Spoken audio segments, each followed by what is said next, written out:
everyone. Welcome to PhoneSmartTV.com. I am your host, Jordan Loa. Loa is spelled L-O-A and pronounced Lo-A. PhoneSmartTV.com just launched today. Many thanks go out to GoDaddy.com for all of their web hosting services, their domain name services. Helped me get a Phone Smart TV up and running today very smoothly. Appreciate it, guys. PhoneSmartTV.com. This is actually the first episode. Thank you for tuning in, wherever you may be tuning in from. First episode, we're going to talk about some really basic troubleshooting steps, how to keep your phone running smoothly, how to prevent it from freezing and force closing, stuff like that. Before we get into all that, we need to get a couple things out there. First, all of the phones you're going to be seeing here on PhoneSmartTV.com are all going to be Verizon phones, only because that's who I have my service with.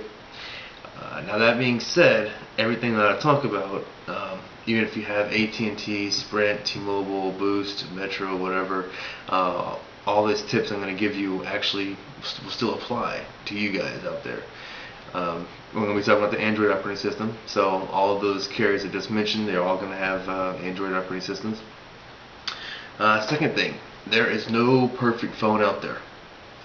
Everything I'm going to show you, it's going to help decrease the chances of your phone freezing, but just accept the fact that your phone will freeze. Okay, just the way it is. Phones have gotten more complicated over the years. They do a lot more.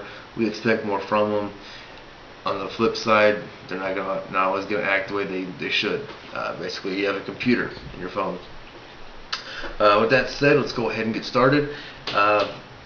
First major things that are really going to cause your phone to freeze are going to be lots of text messages and lots of emails. Emails and text messages, what those are going to do, those are going to use up the phone's memory. Now the phone will use memory for obviously emails and text messages, but your phone log, your missed calls, your incoming calls, outgoing calls, all that kind of stuff, the more messages you have, the harder the phone has to work, basically. If you look at my phone here, now you see I don't have that many actual conversations, but in the conversations I have a couple hundred messages within a conversation, so that's gonna slow my phone down a little bit. I would recommend cleaning out your emails and text messages once or twice a week. Don't let them get backed up in there.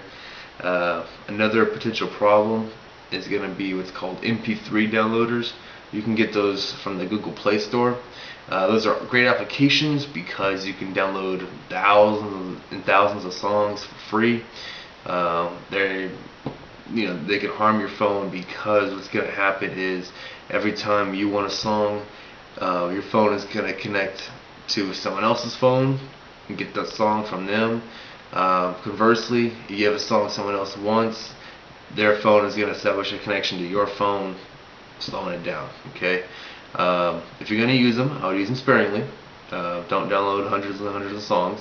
That's just going to increase your chances of your phone acting a little funny. Another thing is the Lookout mobile security. Honestly, I really don't recommend that, only because I believe it causes more problems than it than prevents problems. Honestly, just executing good common sense when you're searching through the marketplace, that's going to prevent most problems. The Lookout mobile security, sometimes what it does is it actually shuts off ports, like your charging port, for example, so your phone may not charge at all, or may not charge correctly. You may not get a full charge. Just go ahead and take that off. Not a bad application, but I don't believe it's necessary. Google monitors the Play Store pretty closely. Anything gets through, it'll get pulled pretty quick, but just be careful what you download. You don't really need that Lookout mobile security. Also, one other thing I can give you is taking the battery out of your phone once or twice a week, maybe even once or twice a day while the phone is still on. What that does, that's going to help the phone operate a little bit more smoothly. You're not going to lose any information. Now for those of you who have the Razr or the Razr Max, obviously that battery is non-removable. So what you're going to have to do, you're going to have to take out, you're going to have to push and hold down your lock button here and push and hold down your volume button here for about 10 to 15 seconds. You'll see the phone restart, and then it'll boot itself back up. And all of those things are pretty much going to help your phone, run as smoothly as possible. Again, there is no perfect phone out there. You're still going to have the glitches, the freezing, things like that. But if you keep the tips that I just gave you in mind, you should see a decrease in that. If you have any questions, any comments, any ideas, something I didn't cover, something I might not have covered correctly, whatever, send me an email. Jordan Loa at phonesmarttv.com. You can follow me at Twitter at Jordan Loa. Very simple. If you have an Xbox 360 and you currently play Modern Warfare 3, hit me up on that. My gamer tag is going to be Trojans SC87.